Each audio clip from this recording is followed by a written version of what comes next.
take your seat.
Okay, good afternoon, ladies and gentlemen.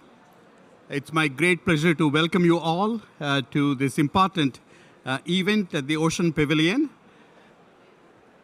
No? You have to put that on. Yeah. Okay. Was it last year?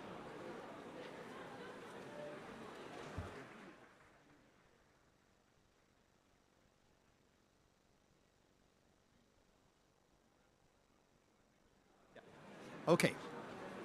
I hope you can all hear me. Very good. My name is Kilaparthi Ramakrishna. I work at the Woods Hole Oceanographic Institution, and it is my great pleasure to be moderating this particular session. Last year, a remarkable event took place at the UN General Assembly.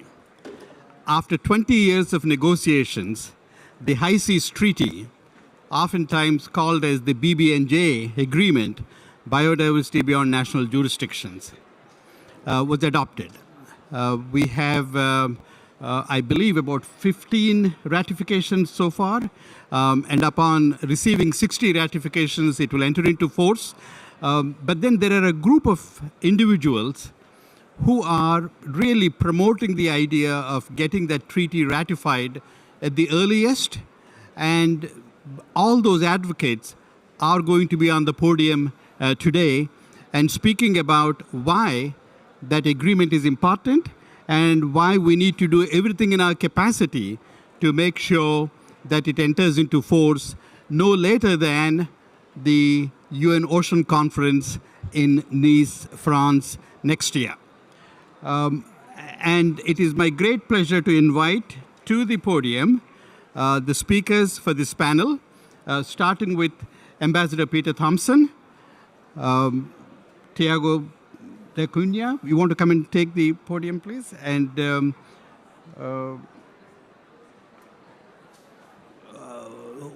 do I see Julio Cordano here?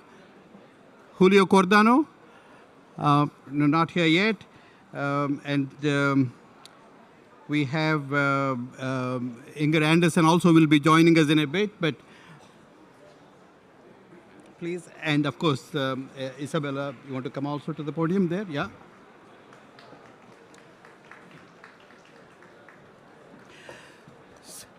So the group that is really articulating the urgent need for the entry into force of the BBNJ agreement, not only the individuals who are going to be speaking this afternoon, but the whole group that is established as Friends of Ocean Action by the World Economic Forum, and we are very pleased to have the co-chairs of the Friends of the Ocean Action right here with us. And our very first speaker who is going to be speaking is one of those two co-chairs, and the other co-chair will be speaking at the end of the session.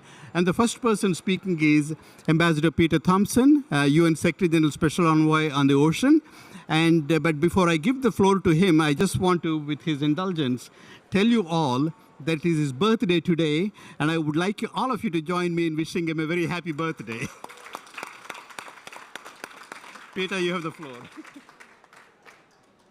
Thank you, Rama. Rama knows that because I announced that at the first thing I was speaking at this morning on coral, but it was really to lead into Oh, I see my friend all the way from the Pacific. Philemon, nice to see you. The Pacific Ocean Commissioner is with us. And Julio Cordano. Up here, please, Julio.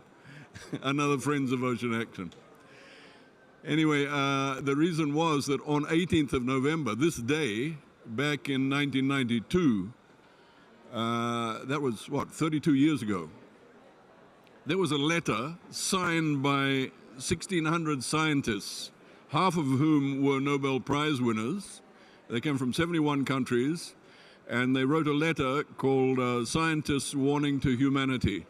And just if I can quote from the opening of that, what the best of our world scientists said back in 1992, on the 18th of November, was, human beings and the natural world are on a collision course. Human activities inflict harsh and often irreversible damage on the environment and on critical resources. If not checked, many of our current practices put at risk the future that we wish for human society and the plant and animal kingdoms, and may so alter the living world that it will be unable to sustain life in the manner that we know. Fundamental changes are urgent if we are to avoid the collision our present course will bring about. So that was 32 years ago, ladies and gentlemen, and where have we got to today? We've got to a world in which the melting of glaciers and the rising of sea levels and the warming of the ocean and the bleaching of coral are all accelerating. Have we heeded the warning? To a certain extent. You know, we brought in the Paris Climate Agreement, we brought in the SDGs, but are we religiously implementing them? Answer, no. So we have to try harder. And that's where 30 by 30 comes in. And this event, of course, is about achieving 30 by 30 in the ocean. 30 by 30 is just another one of these catchy phrases that humanity puts together and never implements. Well, hopefully not. We were warned by the best of our Earth scientists that if we didn't protect 30% of the planet by 2030, that we were going to begin to see the cascading away of biodiversity on this planet to a point where we ourselves would be cascading into oblivion. There are already 1 million species on the brink of extinction. So this is very serious business, 30 by 30. It's not just the catchphrase.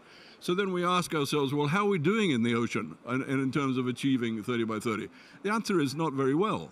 And so that is why we're gathered here today, as we did in Cali a few months ago, a month ago actually, to say, what are we going to do about this? We have to achieve 30% in the ocean. We can't just let this thing drift by and we get to 2030 and see that we have still only protected about 10% at best of the ocean. That would be my...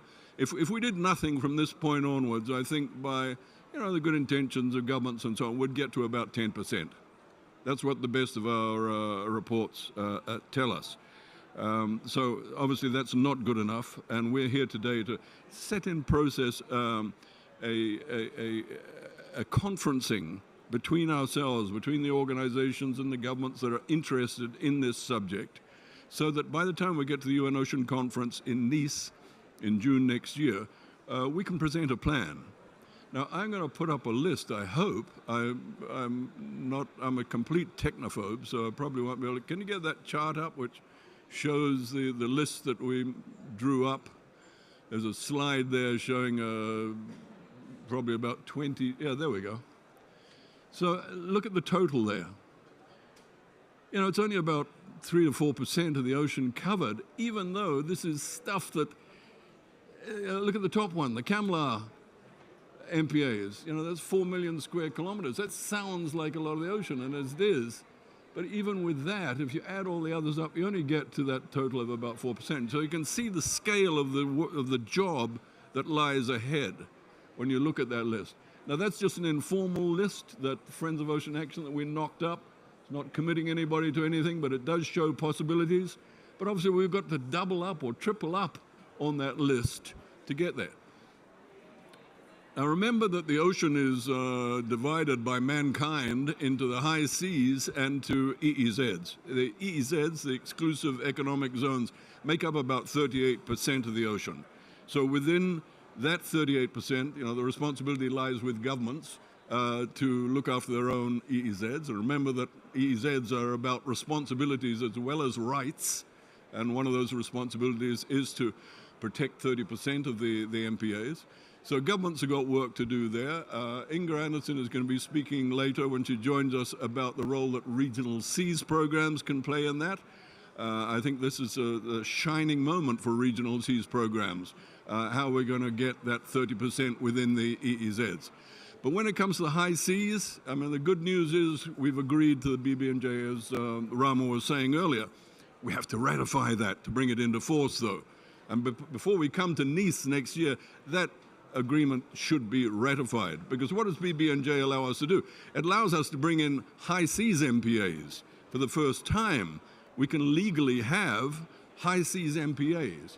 And so that ratification process, we're well behind the 8 ball on that one as well. I'm very confident we're going to get there by Nice. We need 60 countries to ratify BBNJ. I don't know what the latest total is. Anybody know? It's about 20, I think. Sorry, Philemon? 15. Okay, so we've got a long way to go. But if you look at the Alliance of Small Island States, there's close to 40 countries there. I'm confident all of them will have signed by the time we get to Nice. And, that leaves another 20 or so big countries to help us get across that line. We need BBNJ to be ratified to get this job done. Now, we can't, by the way, sit around and just rely on BBNJ to do the work at hand. The work at hand is identifying not just this list here, but, as I say, a doubling or tripling of that list and saying, okay, that's our ambition. That'll get us to 30%, but then who's going to do the environmental impact assessments? Who's going to be looking after the financing of them once they're established? Who's going to be looking after their management? We need to know all those details, and we need to put those details together between now and when we have a launch event for a plan at the UN Ocean Conference in 6 months' time in Nice. So anybody who's interested in this, and I'm glad to say there are a lot of people that are interested in this process, get in touch with Friends of Ocean Action, our secretariats at the World Economic Forum, and be part of this exercise of identifying that list. I don't know how I'm doing for time, Mr. MC, but you're looking very relaxed there, so I think I've probably covered all the main points that I need to make there. And we've got such a great list of speakers. I know that Tiago is going to be telling us all about an MPA of great significance. It's the largest MPA in the North Atlantic. It's just been announced, the Azores MPA.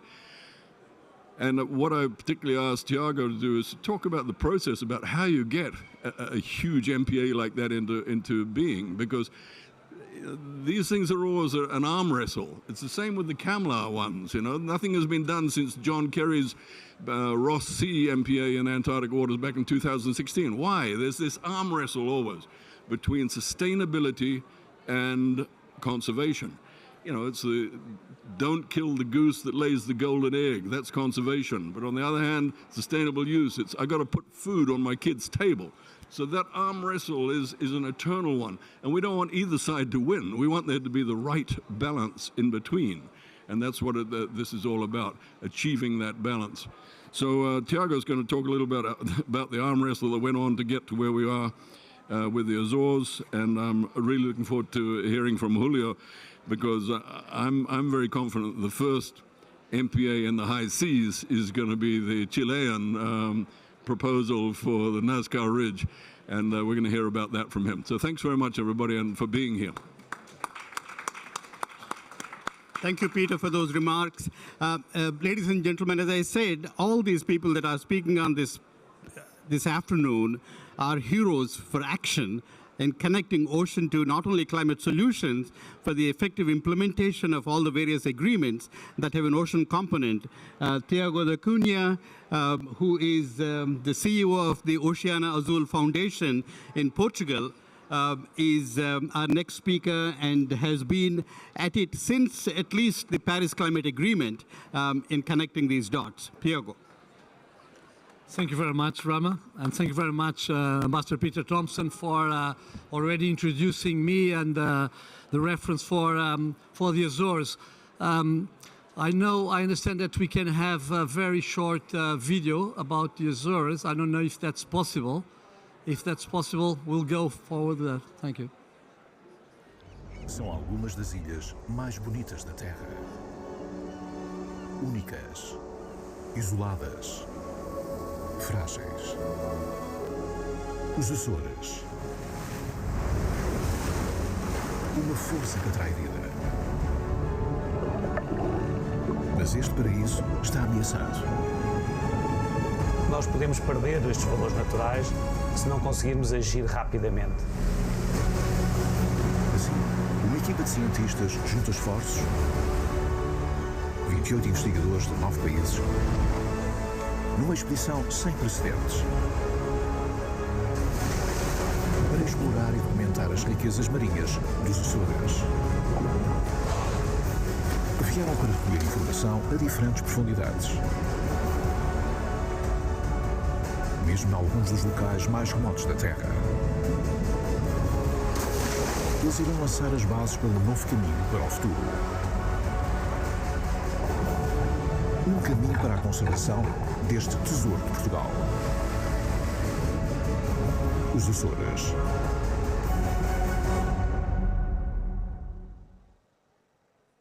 Okay.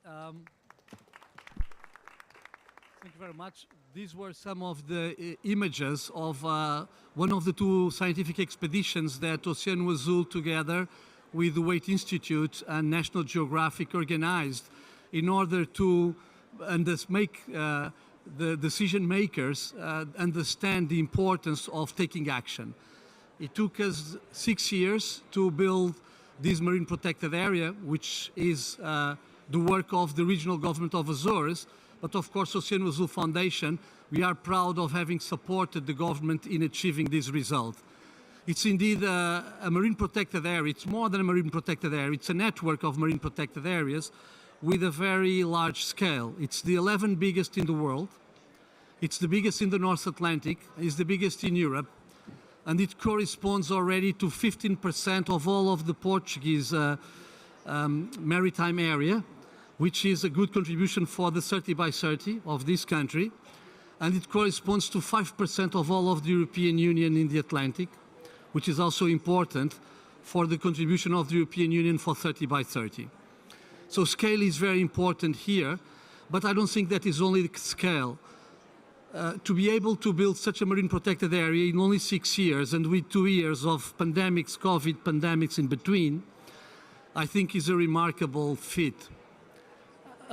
It was necessary to engage not only in a stakeholder participation debate with scientists, with fisher associations and NGOs, but we actually involved all the schools of the archipelago, all the students, so that civil society could also be profoundly engaged on this exercise.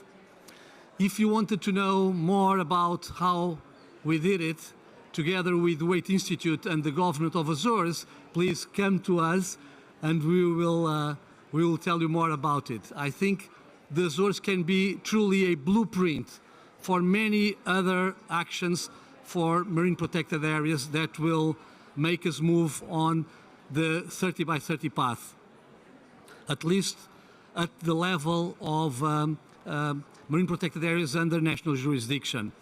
Now, I wanted to close 2 other things. First, I want to thank the leadership of Ambassador Peter Thompson and the Friends of the Ocean Action, because you got this 30 by 30 goal very strongly. We are very proud that we organized with you an ocean event in Cali, now in Colombia at the CBD, to promote the importance of this target of 30 by 30. Everybody knows about the Paris targets. Everybody knows about the 2% and 1.5 degrees. But most people do not know still about 30 by 30, and 30 by 30 is equally important. It's our lifeline for the survival of humankind and the planet. So we will do everything in our power to help promoting this goal as a very important one. Of course, it's very difficult that in 5 years we'll be able to fulfill this goal. And because of this, Oceano Azul Foundation has commissioned to IDRI, a French policy research think tank, a study that shows how we can reinforce the mechanism for monitoring and revision of the goals of Target 3 of 30 by 30. Contrary to Aichi, where there were no mechanism for revision and monitoring, we have one now, but it's only for 26 and 30. For next COP, CBD COP, and for 30, and we are recommending that in 28, when we have COP 18th, we will be able also to somehow understand where are member states of CBD in their commitment to fulfill Target 3. So please join us in pushing for 28 to be as well a stepping stone of a roadmap for 30 by 30. Thank you for your attention. Thank you very much, Thiago. Our next speaker is Ambassador Julio Cordano from Chile. And in addition to being an ambassador, he was also until recently co-chair of the first formally recognized Ocean Climate Dialogue within the UNFCCC process. Without further ado, you have the floor, sir.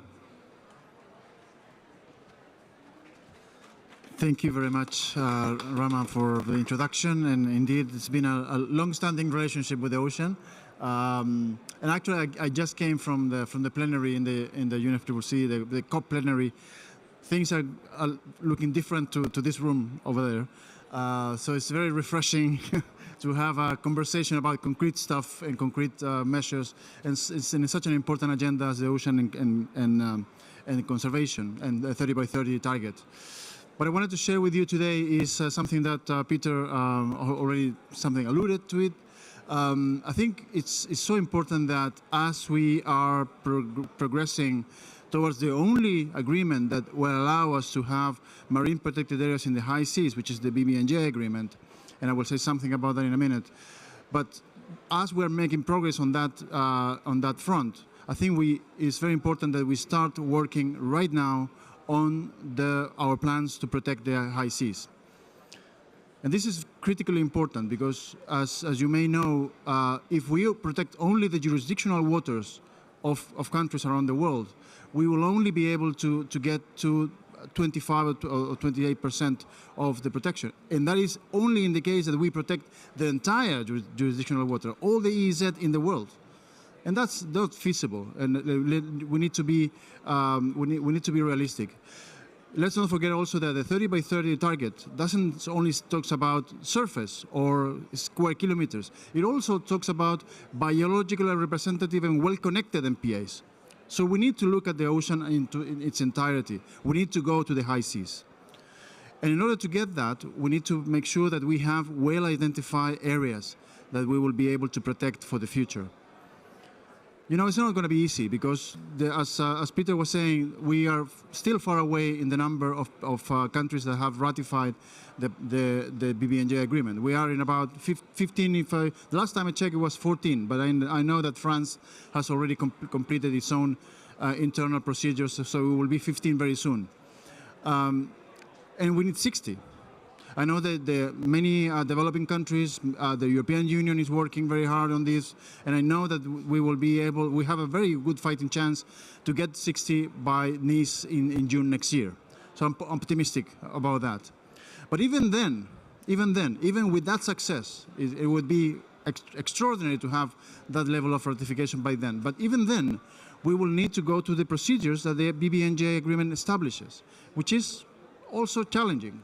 Requires consultations, requires technical work, requires going through the scientific body that the BBNJ agreement establishes, and then go back to consultation, and then go to the BBNJ COP in order to have an adoption of those MPAs. So we need to start working right now and preparing technical work and talk to other countries and make sure that the agenda of protection of the ocean is accepted, and we have a clearer agenda and list of the projects that Peter showed in the screen just a moment ago. In our case, we have been working very hard in one of the EPSAs, the ecological and biological significant areas recognized by the CBD, that is right in front of our coastline, which is the Nazca and Sala y Gomez Ridge. This is one of the highest endemic and biodiversity rich areas in the world. So, and also it's very nicely connected with a couple of MPAs that already exist. One, which is in Chile, in Easter Island, Rapa Nui, and the other one is in the jurisdictional waters of Peru. So, but that area only accounts for about 27% of the area of the Nazca Ridge. So we have 78%, 73% of the area still unprotected in the high seas. So we need to close that area and make sure that all that very rich ecosystem is protected. We've been working, we're going step by step. We are now working with the South Pacific Regional Management Organization, Fisheries Organization, the SPRIFMO, to make sure that there is a scientific background, there is the scientific knowledge being developed. There are many expeditions, scientific expeditions coming from Chile to study the incredible biodiversity that is there in order to prove that we need to take action to protect those ecosystems. And with that example, and I could go on and on about this, but I know we're short of time, but with that example, what we're doing is trying to invite other countries that are doing similar things, that are doing projects somewhere else in the world, that they say, well, what steps can I take? Where can I, share this experience with others? And the idea is to create a community of practice, really, about countries that are developing this type of projects. And this is what we call BBNJ First Movers initiative. This was launched in COP16 in Cali. And we hope that we will be able to continue working with this amazing group of countries. We already have a good representation. We have countries from Asia, from Africa, of course, from our region in Latin America. And we will be able to share experience and maybe together build a list of MPAs that needs to be protected in the high seas. So when the BBNJ open for business, we have the agenda ready to be adopted and ready to start going under the procedures of BBNJ. So it is a hard job. It's really hard. It requires investment, requires finance, requires attention, and requires knowledge and scientific understanding. But I think there's a great community around the world that is willing to come with us, to work with us, and support everything that I've just mentioned. So I keep optimistic. I think it's very important to realize that even if the 30 by 30 target is difficult, and it's going to be a hard uphill battle, very much like the 1.5 degree target in the Paris Agreement. But every time I encounter this argument, I remember what the IPCC said many years ago, that every degree matters. Every degree matters. And therefore, if we don't get to 1.5 degrees, we will need to fight for 1.6. If we don't get 1.6, we will continue fighting to stay below 1.7, because every degree matters. Every degree represents suffering, represents local communities being affected, represent countries being impoverished. And the same thing happens with the ocean. If we don't get by 2030, we will fight to get it by 2031, and so on. So I think it's important to keep that optimism up, to say that we are not going to be defeated. We might be a little over time, but at the same time, it's important to start working now and look at the 2030 and look at that year with the highest ambition possible, and especially get together and work on this matter. So thank you very much.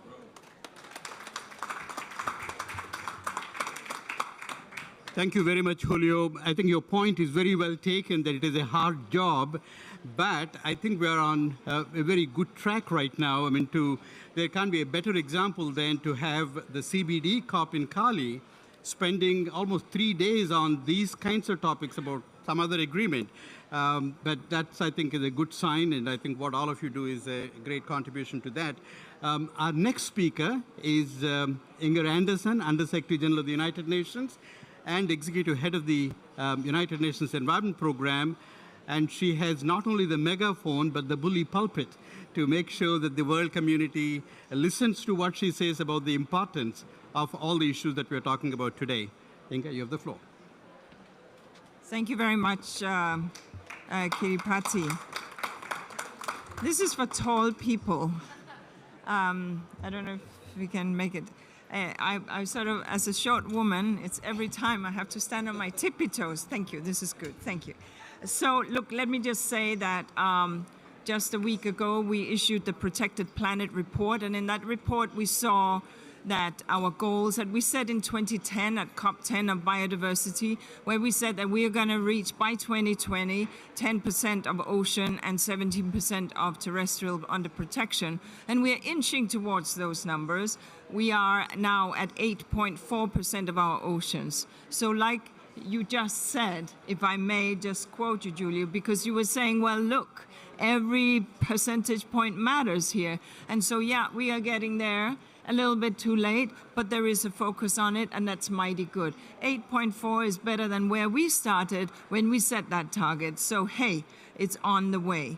And so, and when we look at then what it does when we protect, and here I want to quote the World Bank that said that fishing less would result, if we fished less, by about 40%, we could have a 40% increase in landed value of fish. And then we would reduce the cost of fisheries altogether. And that is at the time when we know that 90% of our oceans are fully fished or overfished. So this is why the protection really matters, not just for the biodiversity and the so on and so forth, but frankly also for incomes of those fishing communities. So as we just heard from our distinguished speaker and ambassador from Chile, the BBNJ was a game changer. It really was. And we have to see that after 1 decade more, 1 decade plus of effort, this got landed. And when we were in Cali just last week, and you need to know that this is like decades in the making, we gavelled this historical decision on ecological and biological significant marine areas. It's called EPSAs, for those of you who are in the inner circle of this. And that is a huge scientific step forward. And so when we see all of this and we understand, as we just heard, that the exclusion zone, that's where we can only, we can't even get it there, and we obviously can't protect everything in the exclusion zone. So we need to also lean into and be very mindful around the biodiversity beyond national jurisdiction. But allow me to reflect that UNEP was established in 1972, and it was already in 1974 that member states had the wisdom to say, look, hang on a minute, we need to protect those regional seas that are closer to our shores. And as a consequence, a whole bunch of, in fact, 18 in total, regional seas convention have been gavelled and agreed to by regional constellations across the globe. And today, these 18 conventions, 17 of which we are still hosting at UNEP and proud and privileged to do so, cover 146 countries. This is nearshore, within national jurisdiction, but there's a lot of experience here about how to do MPAs, marine protected areas, about how to do multiple uses, and so on and so forth. And we are seeing that the moment countries get together on protection, the significant impacts. In the Mediterranean, the Barcelona Convention, we've seen a 40% reduction in beach litter. In the Caribbean, we have seen the creation by the Caribbean nation states, who are parties to the convention there, protecting 50,000 square miles. In the Baltic, where we still have a lot to do, and this is my backyard, we are seeing a reduction, and yours, we're seeing a reduction of nitrogen and phosphorus, but there's a lot more heavy lifting to be done. And under the Nairobi Convention, which takes the sort of Indian Ocean on the African side right down to South Africa, we've seen 143 marine protected areas being constructed or agreed. So the national biodiversity strategies and action plans under the CBD are an important tool, and the 30 by 30 is an important element of those NB SAPs. But as we also heard from Ambassador, 30 by 30 in and of itself is frankly not very important. We need to make sure that we understand that they're not just paper NBAs that we just sort of agree to on a piece of paper, but nothing changes. We need to make sure that it's not just quantity, but that it is quality and representativeness. Because if we just protect the same thing, then we're not doing as well. And we need to ensure, as we heard the ambassador say, that there's interconnection. And of course, that we have proper management in place to ensure that and enforce it, because illegal fisheries does take place. And so that's really the Regional Seas program. There's a lot to learn from them. This is 50 years of experience within UNEP that we can lift into the BBNJ universe, so to speak, and learn how do you manage that which is ocean-based. In UNEP, we have a number of tools I want to share with you. One is the GEMS Ocean. This is a global environmental monitoring system for oceans and coasts. That uses satellite imagery as well as a whole host of other things. It's on a platform, and there we can see what's happening to the oceans, including, for example, marine litter and plastic litter, and you can see where the flows and all of that. That really allows policymakers to take some actions and take action fast. Another one that I want to mention to you is the MPATH. This is Marine Protected Area Tool Hub. There we do machine learning to understand these, identifies best practices across countries and disseminates these. It's really a bottom-up kind of tool, but it's very, very impactful, and one that we've seen many countries pick up.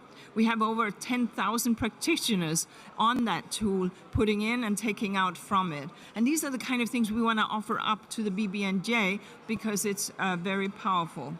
I think we all understand that the ocean teaches us that everything is connected. And if we haven't understood that lessons, now is a good time to learn it. And also teaches us that we need to reach sort of into the future and beyond our own. That's what the Regional Seas conversation is all about. Finally, just to say that I want to thank all the parties here, including obviously Woods Hole and Friends of Ocean Action. Peter, you've been a soldier here, and we are so, so grateful for your tireless advocacy and work on this regard. I think we should recall that I've had the privilege of traveling to the Pacific, and I have learned much from my Pacific friends.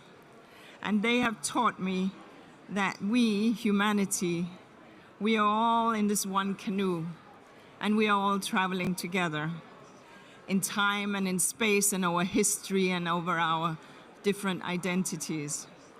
And that we have been taught that if we paddle all in the same direction, we get to our goal.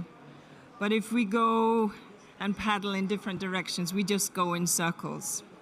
So the wisdom that we have to know is that any child can tell you, you have to paddle in the same direction. The Regional Seas, the BBNJ takes on that same direction. And if you do that, there is a Samoan proverb that I want to pronounce and mispronounce, so forgive me. But it's Ua sewa a tui matagi. It's supposed to say, like a canoe before the wind. If we do this, then like the canoe before the wind, we will arrive. Thank you.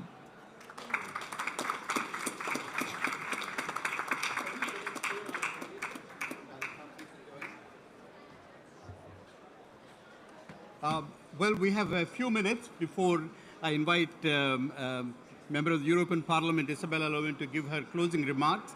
So if you have any questions to our panelists, now is as good a time as any.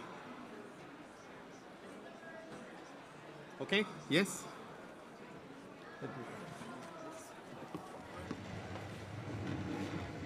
Peter, please, would you join us here?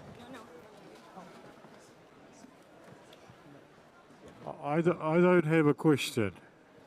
I'm just coming to its capacity to what you're doing. I launched a World Corridor concept node for the pathway from Antarctica to Tonga, and we are going to do the studies in Tonga next year. So I'm here to basically pledging.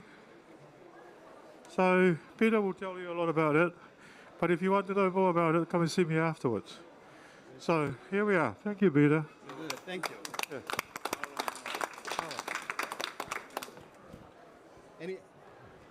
Okay, yes. Lisa? Yeah. Hi, Lisa Levin from Scripps Institution of Oceanography. Thank you, everybody.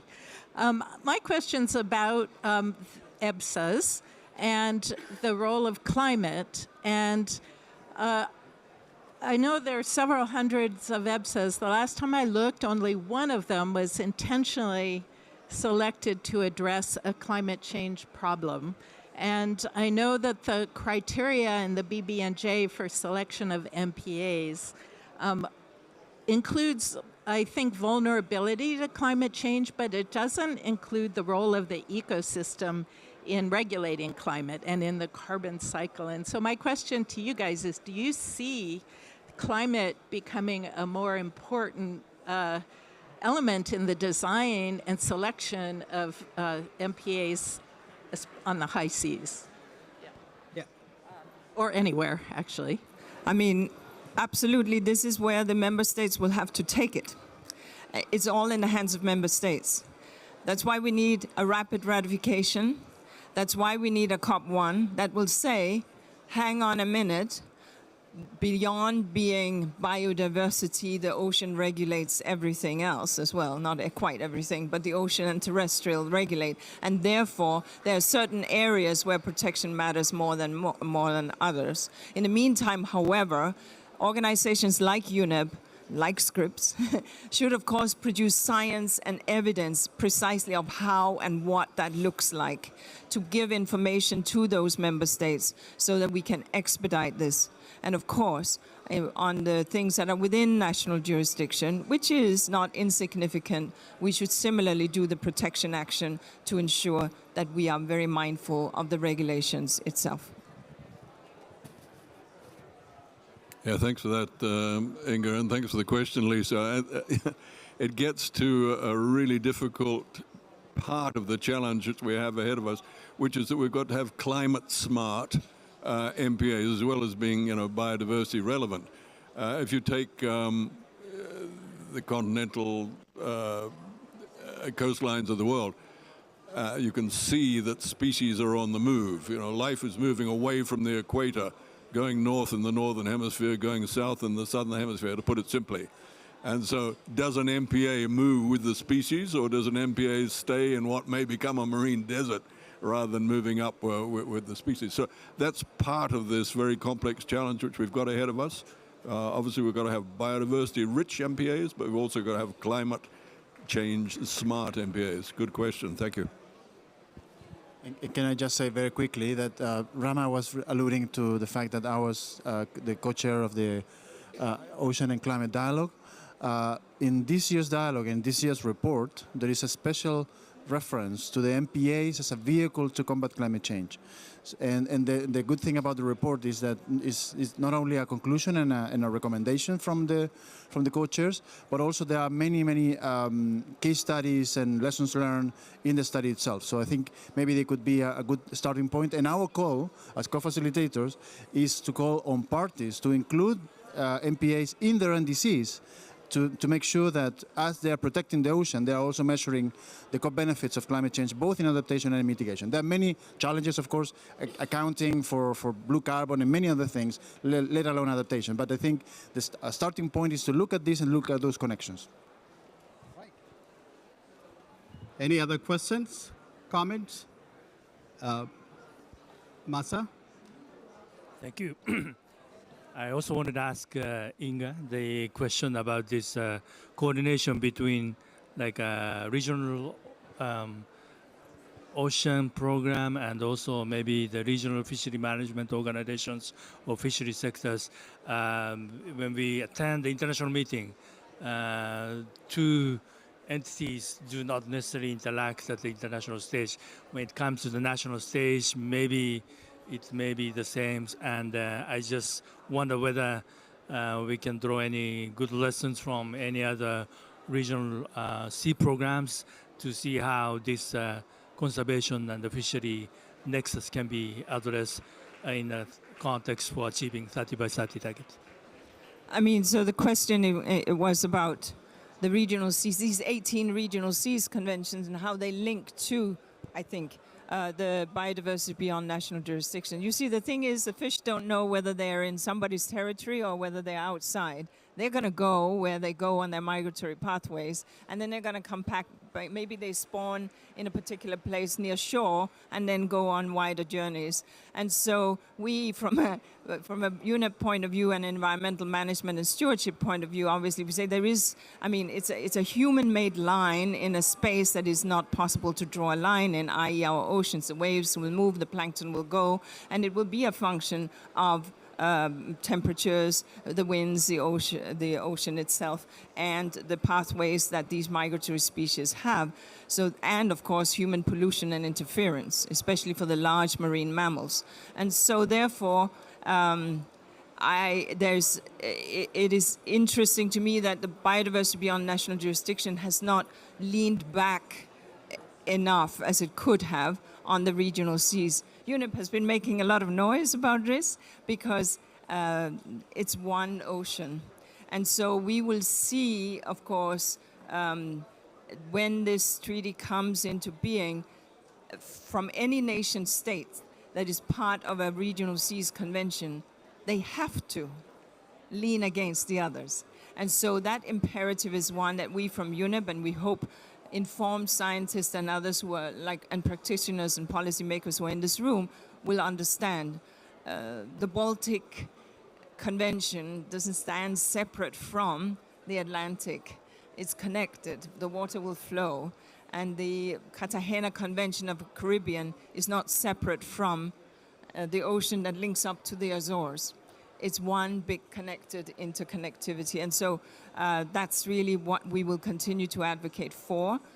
We, UNEP, are proud to host 7 of these 18, but all 18 come home to our regional meetings where we talk about strategy and biodiversity conservation. Right.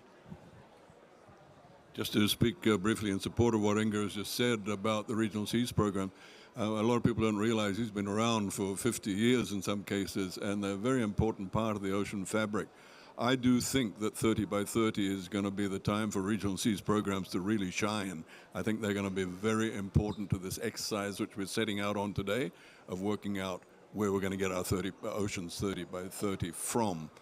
RFMOs was mentioned by Masanori in his question. This is also such an important part of that, getting that balance, the golden mean between conservation and sustainable use. And I see Dr. Pio Mano from the Forum Fisheries Agency at the back of the room there.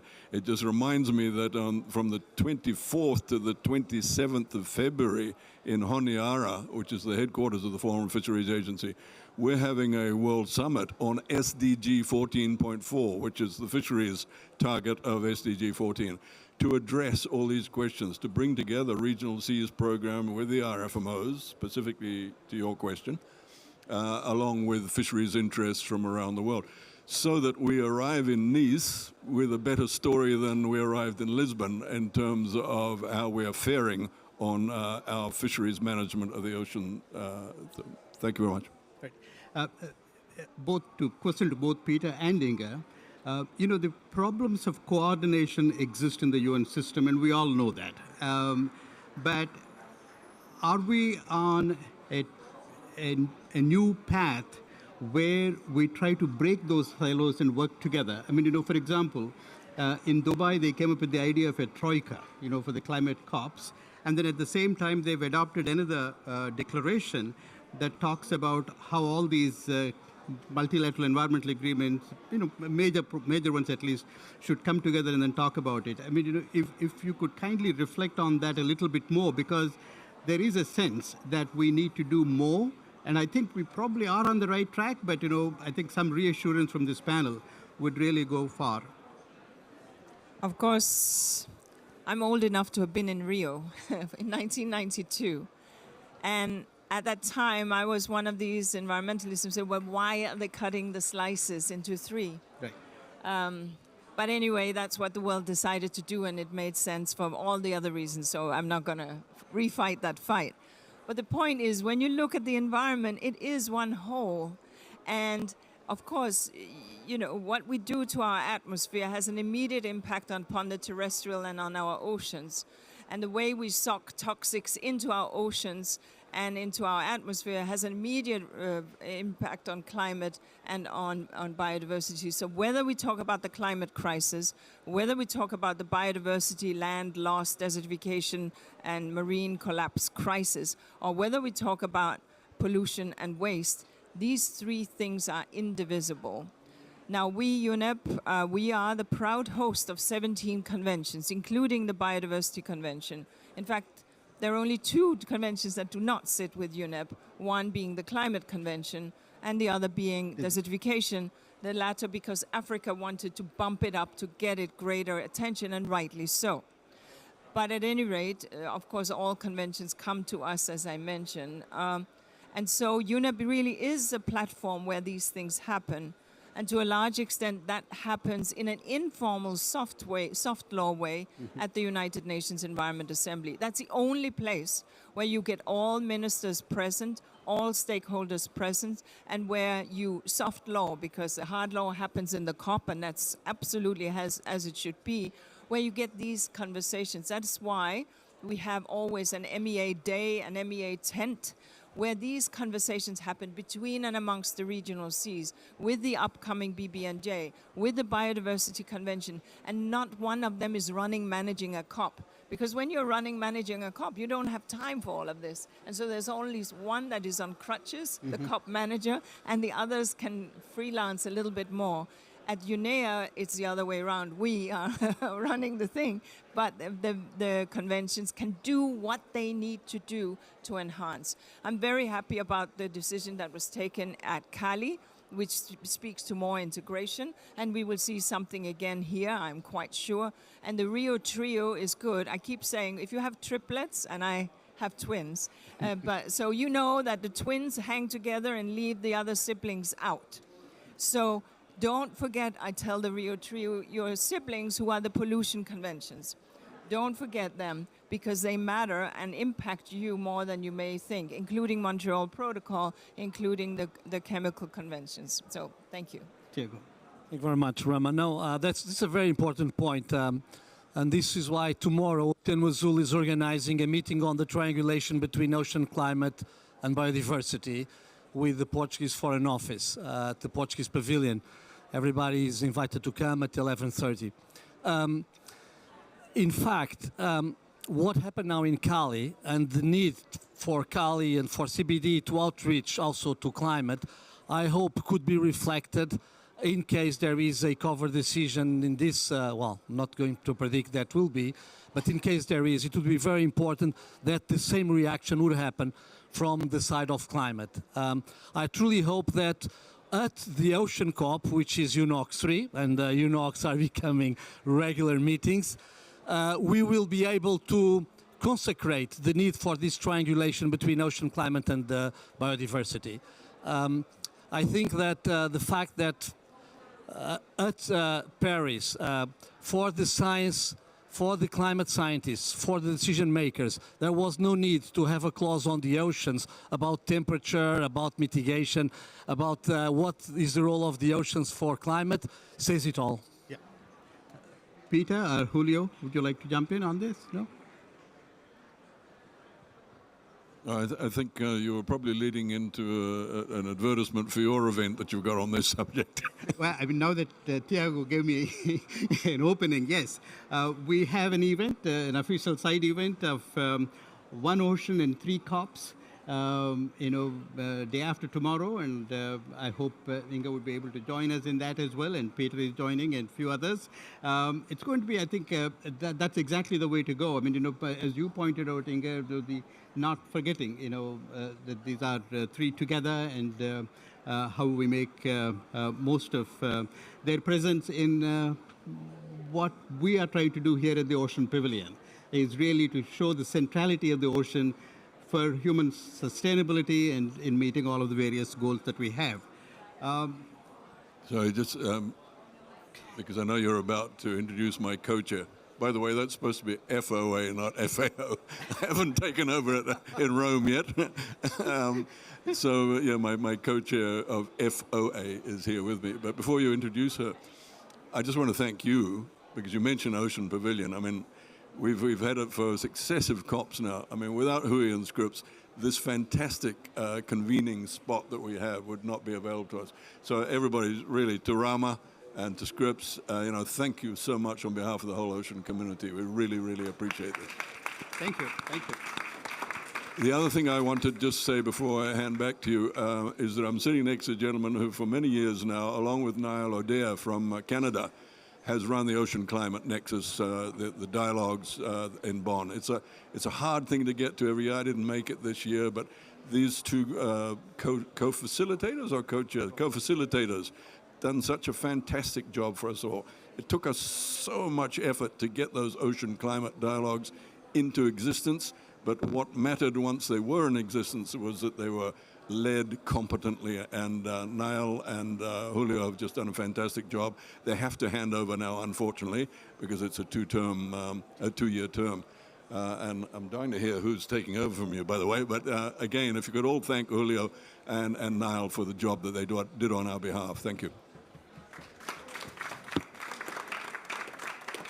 Now it is my great pleasure to invite Isabella Löfven from Sweden. She was Minister for International Cooperation and Development and now currently member of the European Parliament, and as Peter correctly pointed out, not FAO chair but the FOA chair, Friends of Ocean Action, and this is that group that is really driving this issue forward.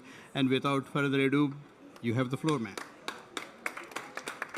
And while she's walking to the podium for all the Fijians in the room, I want you to know that this is the lady who made the Fiji-Sweden partnership for the hosting of the first UN Ocean Conference happen when she was Deputy Prime Minister of Sweden.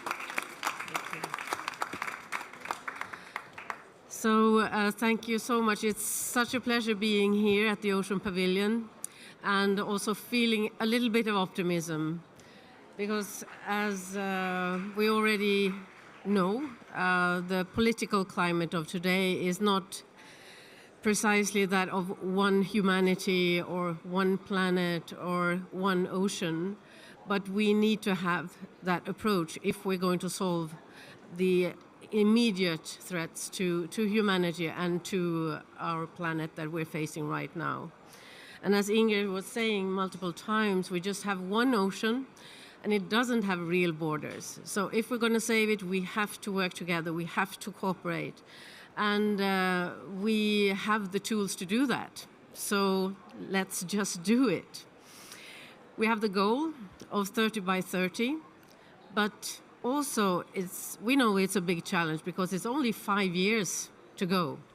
And well, by now we have some 8 or maybe less % that is protected, but we also need real protection, we need qualitative protection, we need representative protection and connected protection. So it's not as simple to just draw up some things on the map. We need to have a plan. And as Peter and Friends of Ocean Action has initiated a roadmap to such a plan that we want to see at the UNOC in Nice. So we have to look at the whole picture. And I think one thing is extremely clear, that we need to integrate all the global processes that we have at hand right now. We need to see money on the table, but we know also that ocean finance is climate finance, biodiversity finance is ocean finance, adaptation finance is also ocean finance. So we need to bring all these kind of streams together and see how we can make it happen so that we really achieve 30 by 30 in time. We also need to have the NDCs have a ocean component and why not a quantifiable such component, which would also speed up the implementation. On loss and damage, acidification, warming, what is that? Those are permanent damages to the ocean and coastal ecosystems. So that could also be and should be part of criteria for being recipient of loss and damage funds. I'd like to say a few words also on the European Union, because I'm newly elected member of the European Parliament. I'm in Fisheries Committee, but also in Development Committee and the Industry Committee. But anyway, Ursula von der Leyen has issued mission letters to a new Fisheries and Ocean Commissioner, and I'd like to highlight a few things in that letter. One is that the European Union should establish an ocean pact, ensuring coherence across different policy areas linked to the ocean. Explore the feasibility of a European blue reserve and ways to make business models for coastal communities. And then she's very clear that the EU should lead efforts for the ratification of the treaty, BBNJ treaty, and make it incorporated into EU law, and with the specific goal of protecting at least 30% of the high seas by 2030. She also asked the new commissioner to develop a strategic approach for an EU ocean diplomacy, ensure that Europe leads the way on international ocean governance and plays a prominent role at international discussions, notably at the UN Ocean Conference in Nice in 2025, to build up international support for the designating of new MPAs in the Southern Ocean. So I think these are promising strategies or visions for the role of the European Union. It's not going to be very easy because we have all these winds blowing in Europe as well on self-interest, just looking at our own problems and not on the global problems that we need to solve together. But I, for my part, will work very hard to make the European Union live up to these visions and promises that we must step in and take this role. Also, when we see what is happening on the other side of the Atlantic from our perspective in the US, we need to take a bigger leadership role. Talking about leadership role, I want to congratulate Ambassador Peter Thompson. It's his birthday today. Yeah. But not only that. 10 years ago, we met in the UN building. We had a coffee. We talked about the huge challenge about on our global ocean. What can we do about it? You had an idea to bring the world together at the first UN Ocean Conference that was held in 2017. Sweden and Fiji had the privilege and honor to be chairs and hosts of that conference, and I'm so proud that this initiative it has developed to a continuing, let's say, an ocean COP, but where we actually can put all these agendas together. We actually can see the ocean and not only the different waves, but it's one ocean. And we can do great things together, not only achieving 2030 by 30, but also the entire SDG 14. So let's keep our eyes on that. Thank you very much for listening. Well, soon after the BBNJ agreement was signed, I had the opportunity to speak to the National Public Radio in the United States. And the question that I was asked was, what makes you think that we can get 30 by 30 when we had a goal for 20 by 20 and we managed to get 1% of it? And the answer that I gave was, well, the political environment is different. I mean, I needed to be more optimistic than say, well, you know, we're not going to get anywhere anyway. But the point that is being made, right. But the point that is being made is it's not that 30% is the goal, that being on the right track and doing it the right way, and if it is not by 2030, it could be a few years later, it could be a few years before. But looking at the leadership that we have here on the podium, I think it gives us more confidence than ever that we will be close to that goal. And thank you very much for all that you have done. And thank you all for being here. And please join me in a round of applause for the panelists. We could no, but I had only one question.